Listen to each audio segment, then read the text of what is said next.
자, 이 세상을 살아가는 저와 여러분도 얼마나 다양하게 많은 시험을 받는지 이루 말할 수가 없습니다.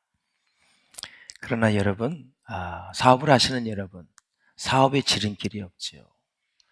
공부를 하면서 미래를 준비한 젊은이들, 공부에도 지름길이 없습니다. 성공에 지름길이 있습니까? 성공에도 지름길이 없는 것입니다. 목회에도 지름길이 없는 것입니다. 빨리 가려고 그러다가 여러분 계속해서 어려움을 당할 수가 있어요. 진정한 승리와 성공에 도달하기 위해서는 반드시 힘들고 어려운 과정을 거쳐야만 된다. 세상 사람들은 이것을 좋은 경험이라고 얘기하고, 예수 믿는 사람은 말씀과 기도로 훈련받는다, 연단받는다, 주님의 나라를 위한 일꾼으로 준비된다, 그런 얘기를 하는 거죠. 하나님은 항상 영적인 훈련을 최우선으로 하고 그 다음에 그 사람을 쓰신다. 이게 하나님의 법칙입니다. 할렐루야. 네. 그래서 제가 오래전에 말씀을 드렸지만, 사람은 누구나 부득이 일을 해야만 살 수 있도록 되어 있는데, 그런데 이 일을 세 가지로 나누어 볼 수 있죠. 여러분은 어디에 해당이 됩니까? 생업, 직업, 천직입니다. 다 자세하게 말씀을 드리겠지만 여러분은 다 천직에 속할 수 있기를 주의 이름으로 축복합니다. 첫째, 생업이 뭡니까? 생업이란 뭐예요? 살기 위해서 일하는 것입니다. 먹고 살아야 하니까 일하는 것입니다. 두 번째, 직업이란 일 자체를 즐기는 것입니다. 일한다는 것은 그 자체가 얼마나 고마운 일인지 모르죠. 절대 불평해서는 안 되죠. 일을 즐기는 사람입니다. 아침에 일어났는데 할 일이 없다면 얼마나 비참한지 모르는 것입니다. 이것도 괜찮은데 제가 원하는 것은 세 번째입니다. 천직은 내가 하는 일에 하나님의 축복이요, 이 일을 통해 하나님께서 큰 역사를 이루신다고 하는 사명감, 소명의식을 갖게 되는, 그것을 가지고 일하다. 그래서 내가 하는 일이 하나님이 주신 직업이다, 천직이라고 생각해야 된다라는 거죠. 이게 정말 중요한 거예요. 천직에는 이런 생각이 뒤따르게 되지요. 하나님께서 나를 부르셨다는 것을 우리 찬양했잖아요. 하나님이 부르시면 후회하심이 없습니다. 하나님은 나를 불러놓고 후회하시는 분이 아니에요. 어떻게든지 만들어서 쓰시고 보람있게 하시고 영광 받으시는 분이거든요. 결국 내가 바깥으로 튕겨져 나간 것은 하나님의 사랑이 부족해서가 아니라, 하나님의 능력이 부족해서가 아니라, 언젠가 불순종했다든가, 언젠가 불신앙을 가졌다든가, 언젠가 원망을 했다든가, 불평을 했다든가, 불만을 갖다든가, 그렇게 해서 언젠가는 튕겨져 나갈 때, 그리고 나서 되돌아오지 못했을 때 그런 현상을 나중에 후회하게 되죠.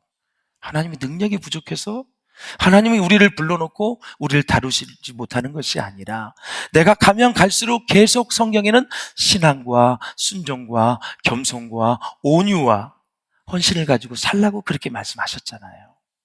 그러니까 믿음을 갖춘 이후로부터는 내가 해야 될 부분이 상당히 또 많이 있어요. 할렐루야. 그래서 여러분, 이 천직을 가졌다는 것은 나를 부르신 분이 하나님이시다, 나를 고용하신 분은 하나님이시다. 내가 어느 직장에 지금 다니지 모르겠지만 지금 여러분이 근무하고 있는 그 직장이 하나님이 보내셨다고 믿는 거예요. 중요한 거예요. 진짜 사장은 하나님이세요. 예수님이세요. 여러분의 모든 회장이나 여러분 위에 있는 상관들은 하나님이 부리시는 종들이에요. 그렇게 생각하고 천직으로 생각해야 된다. 나 같은 죄인을 구속해 주시고 써주시는 하나님의 사랑에 대한 감격이 있는 직장이 돼야 돼요. 게다가 나의 미래를 책임져 주시는 하나님의 거룩한 은총에 대한 감사가 배어나는 직장이 돼야 되고요. 바울을 보십시오. 죄인 중에 괴수였던 자신에게 사도 직분이 주어졌다는 것 때문에 감사하고 있는 거예요. 사도라는 그 직분 하나 가지고 생명을 건 사람이 바울이에요. 우리도 집사와 권사와 장로와 목사와 전도사와 강도사와 이런 성도의 직분을 가지고 생명을 걸 수 있기를 주의 이름으로 축원합니다. 여러분, 세상 사람들을 성도라고 합니까? 대통령도 예수 믿지 않으면 성도가 될 수가 없습니다. 여러분, 어느 누구도 예수 믿어야 성도가 되는 거잖아요. 예수님의 자녀가 성도잖아요. 바울을 보세요. 감옥에서도 감사하면서 찬양하고 기도할 수 있었던 것은 바로 하나님이 나를 부르셨다. 사도의 직분에 그렇게 감사했다라는 거죠. 오늘 본문은 예수님이 오병이의 기적을 행하셨어요. 그리고 나서 가버나움으로 이제 가셨어요. 제자들은 예수님보다 앞서서 배를 타고 이제 갈릴리 바다를 건너가는 중이었어요. 여러분, 요한복음은 사복음서 중에서 제일 늦게 기록된 성경이에요. 제일 먼저 된 게 마가복음. 그래서 다른 세 복음서에서 빠진 부분을 보충하는 성격이 있어요. 어떤 신학자는 요한복음은 모든 복음서, 마태, 마가, 누가복음의 주석서다. 그런 얘기를. 왜? 가장 나중에 쓰여졌기 때문에 이전의 사건을 다 알아요. 그것에 대해서 다시 다른 각도에서 얘기할 수 있는 거. 그거 주석이라 그러죠. 다 보는 관점이 다른 거죠. 근데 새로운 설교를 들으면 은혜가 되잖아요. 그런 것처럼 다른 각도에서 볼 수 있는 복음, 요한복음이에요. 제일 가장 늦게 기록이 되었고 요한이 거의 98세까지 살았기 때문에 나중에 쓰여진 복음이다. 그래서 다시 살아난 사건, 물을 포도주로 만든 사건, 이건 오직 요한복음에만 기록이 되어 있어요. 예수님은 산에서 기도를 다 마쳤어요. 그래서 높은 언덕에서 제자들이 지금 힘겹게 노를 젓고 있는 모습을 보셨어요. 예수님은 우리의 삶을 보시는 분이에요. 여러분 직장 생활하는 거, 생각에 마음이 품는 거, 어떤 마음을 가지고 사는 거 다 보시고 계세요. 지금 슬픔과 고통 가운데 빠진 분들도 하나님이 다 보고 계세요. 정말 힘겨워서 살고 싶지 않은 마음을 가지고 허덕이는 인생도 하나님이 다 보고 계세요. 억울해하신 분도 다 보고 계세요. 슬픔과 아픔 가운데 빠진 분들도 다 지금 삶의 어려움을 겪고 있는 분들을 다 주님이 보고 계신다. 제자들이 아무 노를 저어도 앞으로 진전하지 않는 거예요. 왜? 뭐 때문에? 바람 때문에, 태풍 때문에. 밤 사경쯤에, 사경은 몇 시냐면 새벽 3시를 얘기해요. 바다 위로 걸어서 그들에게 오사 지나가려고 하시매 그랬습니다. 밤 3시에도 예수님은 제자들을 보시고 계셨다. 은혜가 되지 않습니까? 얼마나 우리를 사랑하시는 분이십니까? 새벽 3시면 주무실 때예요. 그런데도 제자들이 눈을 젓고 갈릴리 바다를 잘 끝까지 건너가고 있는지 그것을 산 언덕 위에서 이렇게 보고 계신 분이에요. 내 제자들이 잘 가고 있나? 저 제자들을 통해서 세계 복음화가 이루어질 터인데 저 제자들을 통해서 예루살렘, 유대, 사마리아 온 땅에 이르러 복음이 증거되는 위대한 사람들이 될 것인데 저들이 풍랑에 밀려서 배가 뒤집혀져서 죽으면 안 될 텐데 예수님이 쭉 이렇게 보고 계시는 거예요. 그래서 예수 믿으면 든든한 거예요. 하나님 의지하면 든든한 거예요. 네. 세상 끝날까지 너희와 항상 함께 있으리라. 네. 사면초가 되어도 하나님은 우리를 지키시는 분 아니십니까, 여러분? 그래서 우리 예수님은 우리가 이 세상에서 괴로이 노젓는 것을 보고 계신다. 네. 우리가 노를 저을 때 배가 앞으로 나가면 노를 젓는 것이 피곤하지 않아요, 여러분. 배너 영화 보셨지요? 노 젓는 게 얼마나 힘든 것인지. 쇠가지고 막 살이 찢어져 나가면서 노를 저어야 돼요. 빨리 배가 가야 되는데 못 가면 계속 선수를 교체하면서 두들겨 펴면서 노를 젓게 만들어요. 너무너무 힘든 거예요. 예. 사랑하는 여러분, 누가복음 5장에 보면 베드로가 밤새 수고했지만 고기가 잡히질 않았어요. 열매가 없는 거예요. 어부의 최대의 기쁨은 풍성한 고기를 많이 잡는 거 아닙니까? 잡히지 않았어요. 이것이 괴로이 노를 젓는 것과 같다. 신앙생활의 모습도 보면은 그럴 때가 많이 있습니다. 정말 하나님의 말씀대로 살려고 몸부림치고 말씀대로 순종하며 주님의 뜻이라면 최선을 다하여 믿음으로 살려고 하는데 삶 가운데 불거지는 여러 가지 문제가 풀리질 않습니다. 열심히 노를 젓고 있는데 전진이 없고 열매도 없고 되는 일이 없습니다. 사랑하는 여러분, 성경에서 하나님께서 귀하게 쓰신 종들의 특징을 보면 어디에 있든지 무엇을 하든지 교회의 노젓는 과정을 반드시 통과했다라는 사실입니다. 그러므로 욥에 나오는 그 욥기에 나오는 욥처럼 교회의 노를 젓는 시간과 과정에서는 두 가지를 해야 됩니다. 끝까지 인내해야 됩니다. 참아야 됩니다. 두 번째, 주님을 바라보는 훈련을 해야 됩니다. 참기만 해서는 안 됩니다. 반드시 눈을 들어 하나님을 쳐다봐야 됩니다. 뭐라 말씀하시나, 어떤 음성을 주시나, 인내와 주님 바라봄, 이 두 가지가 교회의 노를 저을 때 우리가 해야 될 일이다라는 사실이에요. 그 교회의 노젓는 과정을 통과하고 난 다음에 하나님께서 존귀하게 사용하신다라는 거죠. 그러므로 사랑하는 여러분, 나의 믿음 생활에 진보가 없고 좀처럼 성장하지 않는 것 같고 나의 삶에 아무런 진전이 없는 것 같이 답답함을 느낄 때, 그래도 여전히 노를 저어야만 하나님께서 그 사람을 사용하실 수 있다라는 것입니다. 하나님의 나라에 가치가 있고 의미가 있는 것이라면 꾸준하게 성실하게 나아갈 수 있기를 주의 이름으로 축원을 드립니다. 살다 보면 높이 올라갈 때도 있고 깊이 떨어질 때도 있습니다. 우리는 인기가 높이 올라갈 때, 다른 사람이 나를 주목할 때, 박수를 받고 하는 일에 잘 풀릴 때, 그때 꼭 예수님을 기억하셔야 됩니다. 예수님은 풍랑을 만나 고생하는 제자들을 보시고 아까도 말씀을 드렸지만 새벽 3시경에 바다 위를 걸어서 제자들에게 다가가십니다.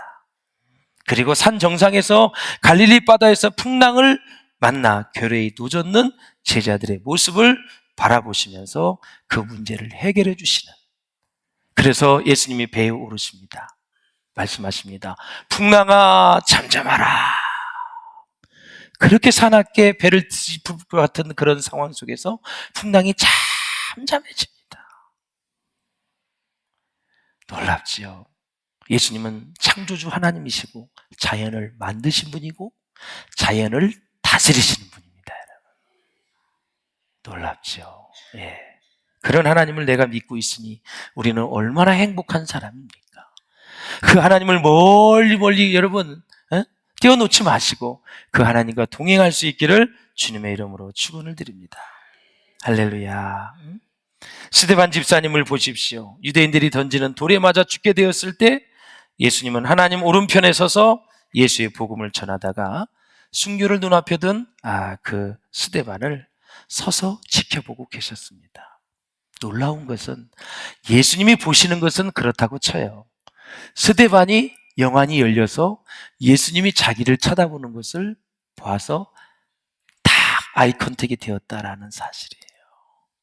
지상에 살면서 그런 일을 경험했다는 사실은 최고의 축복이 아닙니까, 여러분? 땅만 쳐다보고는 인생이, 내가 지금 예수의 복음을 전하다가 순교를 할 때 하늘문이 열려서 예수님 보좌 우편에 서 있는 예수님이 나를 바라보고 있는 모습을 스데반이 본 것입니다. 이런 생활을 한번 해보시면 어떨까요?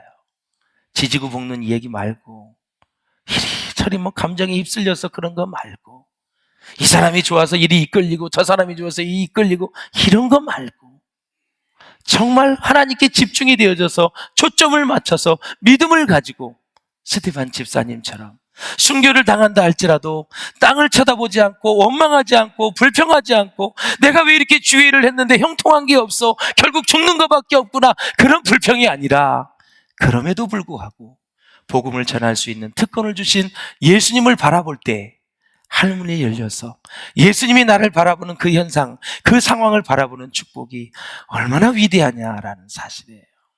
이런 복이 있었으면 좋겠어요. 여러분, 인생길을 걸어갈 때 힘들고 어려울 때 스데반 집사님처럼 하늘을 바라보는 바람, 하늘. 구약에서 하늘은 하나님을 얘기하는 거거든요. 예. 그래서 하나님의 은혜를 생각하면서 그 사랑을 잊지 않았으면 참 좋겠다라는 사실이죠. 그래서 예수님이 조금 화가 나셔서 이런 말씀하셨어요. 26절을 한번 읽어보시기 바랍니다. 26절 시작. 너희가 나를 찾는 것은 표적을 본 까닭이 아니요 떡을 먹고 배부른 까닭이로다. 표적은 예수님의 기적. 기적은 뭐냐? 예수님이 하나님의 아들이라는 것을 보여준 게 표적이에요.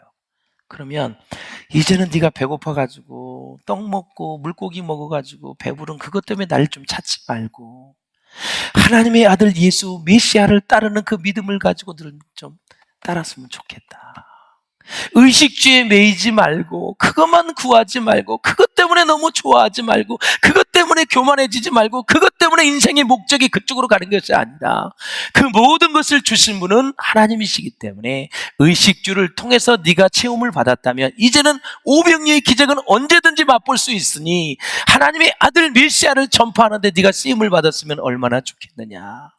배부른 까닭에 나만 찾는다면 그때 주님께서 가장 낮은 수준의 사람을 얘기한 거예요. 가장 낮은 수준의 사람이 누구냐? 배를 채워주니까 예수님을 따르는 사람. 성경에 보면 가장 낮은 수준의 예수님을 얘기한 거예요. 이제는 그것을 넘어설 수 있기를 주의 이름으로 축원합니다. 그래서 제가 한 주간에 제일 감동받은 말씀이 27절이에요. 한번 읽어보세요. 시작. 썩을 양식을 위하여 일하지 말고 영생하도록 있는 양식을 위하여 하라. 아멘. 세상에 다 없어질 것을 위하여 그렇게 시간과 에너지와 공부와 그런 거 하지 말고 영생하도록 있는 양식, 영생, 영혼을 위해서, 구원을 위해서, 영혼을 위해서, 치유와 회복을 위해서 쓰임받는다면 그것이 양식이 된다. 절대 배고프지 않다, 목마르지 않다, 그 말씀을 해주시는 거예요. 할렐루야. 이렇게 교회 목회를 하다 보면은 교회가 분란이 일어날 때 몇 가지가 있어요. 진짜 나쁜 일 때문에 분란이 일어날 때가 있고, 좋은 일을 할 때도 분란이 일어날 때가 있어요. 나쁜 일은 나쁜 일대로 저기 하고, 제일 여러분들이 분별력을 가져야 될 것은, 우리 교회가 이제 성전 건축에 대해서 얘기를 했잖아요. 그러면 이게 좋은 일이에요, 나쁜 일이에요? 그렇죠? 그렇기 때문에 이 와중에 생기는 일들에 대해서 여러분 실망할 필요가 없어요. 너무나 좋은 일이에요. 믿음과 생각이 다를 뿐이지 여러분들 그것에 대해서 마음에 시험에 드는 일이 없기를 주의 이름으로 축원합니다. 진짜 교회가 나쁜 짓을 하고 부패하고 그 중세시대처럼 그런 게 아니라 영혼을 구하기 위해서 그렇게 우리가 비전을 캐치플레이를 가지고 갔다면 거기에서 부수적으로 생기는 일들에 대해서는 기도로 극복하고 믿음으로 극복하고 하나 되어져서 극복하는 게 하나님이 원하시는 일이에요. 그것 때문에 누구를 판단하고 누구를 정죄하고 이래서 어려운 일이 없었으면 참 좋겠다. 그게 분별력이고 지혜인 줄로 믿습니다. 여러분의 그 자리를 잘 지키는 것이 얼마나 여러분 하나님 앞에 아름다운 일인지 몰라요. 자, 마태복음 4장 4절을 한번 읽어보겠습니다. 시작. 기록되었을 때 사람이 떡으로만 살 것이 아니요 하나님의 입으로부터 나오는 모든 말씀으로 살 것이라 하였느니라. 아멘. 너무 은혜가 되잖아요. 예. 영원한 양식을 위한 하나님의 일은 뭐냐? 바로 예수님을 믿는 것입니다. 29절에도 보면 예수께서 대답하여 이르시되 하나님께서 보내시는 일을 믿는 것이 하나님의 일이니라. 예, 얼마나 감사해요. 그래서 하나님의 일은 믿음입니다. 노동보다 더 중요한 것이 생명을 위한 믿음입니다. 그래서 우리는 먼저 믿고 일해야 된다라는 사실입니다. 사랑하는 여러분, 로마서 14장 23절을 보십시오. 시작. 믿음을 따라 하지 아니하였기 때문이라. 믿음을 따라 하지 아니하는 것은 다 죄니라. 수없이 말씀을 받지만 너무 충격적으로 다가오는 거예요. 믿음으로 쫓아 하지 아니하는 모든 것이 다 뭐라고요? 죄다. 우리는 쉽게 넘어갈 때가 너무 많이 있거든요. 집사님, 나 그거 싫어. 나 그건 싫어. 그게 아니라 하나님이 기뻐하시는 영혼 구원한 일, 하나님이 기뻐하시는 치유와 회복에 대한 일, 하나님이 원하시는 선한 일에 대해서 여러분들이 어떻게 반응을 했습니까? 어디서 행하든지 믿음으로 하는 일은 다 하나님의 일인 것입니다. 비록 교회의 일이라도 믿음이 없이 하는 일은 하나님의 일이 아닙니다. 여러분, 신혼여행 가는 사람들이 주의를 지키고 가는 사람 보면 얼마나 기쁘고 기특한지 이루 말할 수가 없어요. 우리 신혼여행 앞으로 앞두고 있는 젊은 우리 청년들은 꼭 주의를 지키고 갈 수 있기를 주의 이름으로 축복합니다. 예, 그게 믿음이에요, 여러분. 믿음. 하나님께서 하신 일 중에서 최고의 일은 뭐냐? 예수님을 이 땅에 보내주신 사건이에요. 우리 죄 때문에 그를 죽게 하시고 그를 부활시켜서 우리에게 산 소망이 되게 하신 거. 이것이 가장 가치 있는 일이에요. 그러므로 이 구원 사역을 믿는 것이 뭐냐? 하나님의 일인 것입니다. 하나님의 은혜를 감사하는 것이 하나님의 일입니다. 여러분들이 오늘 감사 고백을 했다면 하나님의 일을 한 거예요. 할렐루야. 정확히 똑똑하게 믿어야 돼요. 분명히 알아야 돼요. 감사 고백을 많이 했다면 하나님이 일을 하는 거고, 원망 불평에 쩌들어 있다면 여러분은 하나님이 일을 한 게 아니에요. 마귀에게 틈을 준 거고 마귀에게 길을 열어준 거예요. 그냥 대수롭게 생각하지 않으면 안 돼요, 여러분. 나를 선택하시고 사용하시는 하나님께 감사하며 그 큰 역사에 내 몸과 마음을 바치는 것이 하나님의 일인 것입니다. 하나님의 일이에요. 믿음이 좋다고 역경이 없는 것은 아니에요. 기도를 많이 해도 위기는 누구에게나 찾아옵니다. 때로는 병에 걸릴 수도 있고 감당할 수 없는 큰 일을 만날 수도 있어요. 예수 믿는 사람도 고난이 다가오고 올 수 있어요. 계획된 고난도 있지만 예기치 못한 계획되지 않는 고난도 있어요. 이때 우리가 꼭 기억해야 될 것은 우리가 어렵고 힘들 때 하나님이 더욱 가까이 계시다라는 사실을 꼭 믿을 수 있기를 주의 이름으로 축원을 드립니다. 예수님이 풍랑을 만난 제자들을 보면은 아주 죽을 것만 같은 그 결정적인 순간에 예수님이 찾아오셨다라는 사실이에요. 계속 보시다가 뒤집힐 것만 같은 그때 딱 오신 거예요. 자, 그러면 이것을 우리가 말씀을 생활에, 우리 삶에 적용해 보면 지금 주님이 내게 나타나지 않는 것은 그래도 내가 모든 상황이 괜찮다는 거고 견딜만 하다는 거예요. 할렐루야. 미국의 한 여자 청년이 인도 선교사로 가기로 소원하고 공부를 했습니다. 어느 훈련을 마쳤습니다. 때가 되어서 이제 떠나려고 하는데 그때 어머니를 임종하게 돼요. 어머니가 마지막 죽기 전에 유언을 합니다. 사랑하는 데 따라 로마에 있는 내 여동생이 병중에 있는데 내 대신 한번 가보고 선교지로 떠나거라. 그래서 로마에 갔습니다. 가보니까 동생이 있는데 동생은 아들 셋이 있고 딸 둘이 있었습니다. 모두가 어렸습니다. 얼마 후에 동생이 죽고 그 남편마저 죽어버리고 말았습니다. 졸지에 아이 5을 다 떠맡게 되었어요. 너무너무 난처하게 됐습니다. 선교지로 떠날 시간은 임박했는데 아이들을 버려두고 떠날 수가 없었습니다. 다시 이 여자 청년은 선교부에 편지를 보냅니다. 하나님의 뜻이 다른 데 있는 것 같습니다. 저는 선교사로 떠날 수가 없습니다. 통보를 해요. 그 이후에 아이들을 믿음으로 정성껏 잘 키웠습니다. 무려 25년이 지났습니다. 이 아이들 중 3아들이 인도 선교사로 자원을 했습니다. 이 사람은 다시 선교부에 편지를 보냅니다. 하나님이 저의 기도를 들으셔서 25년 만에 3배로 이루어졌습니다. 이제 선교사를 다 이제 파송한다는 거예요. 믿음으로 산다는 것이 바로 이겁니다. 그렇다면 결론적으로 하나님의 일이 무엇입니까? 오직 믿음입니다. 믿음으로 하는 것입니다. 주님께서 모든 것을 허락하셨다는 것, 하셨다는 것을 믿는 것입니다. 그리고 나의 연약함을 주님 앞에 내어놓는 것이 바로 믿음의 본질이다라는 사실이에요. 믿으면 할 수 있습니다. 믿으면 주의 말씀대로 순종할 수 있고 믿으면 하나님 앞에서 열매를 맺을 수 있습니다. 사랑하는 여러분, 가정에서든 직장에서든 교회에서든 시장에서든 어디에 있든지 간에 믿고 하는 것이 하나님의 일입니다. 할렐루야. 교회에서도 믿지 않고 일하는 것은 하나님의 일이 아닙니다. 분란만 일으킬 뿐입니다. 나중에 잘된 것 같지만 결국 믿음이 뿌리를 내리지 못하기 때문에 언젠가는 무너지게 되어 있습니다. 믿음으로 하는 일이 하나님의 일이다. 할렐루야. 이것이 오늘 본문의 핵심입니다.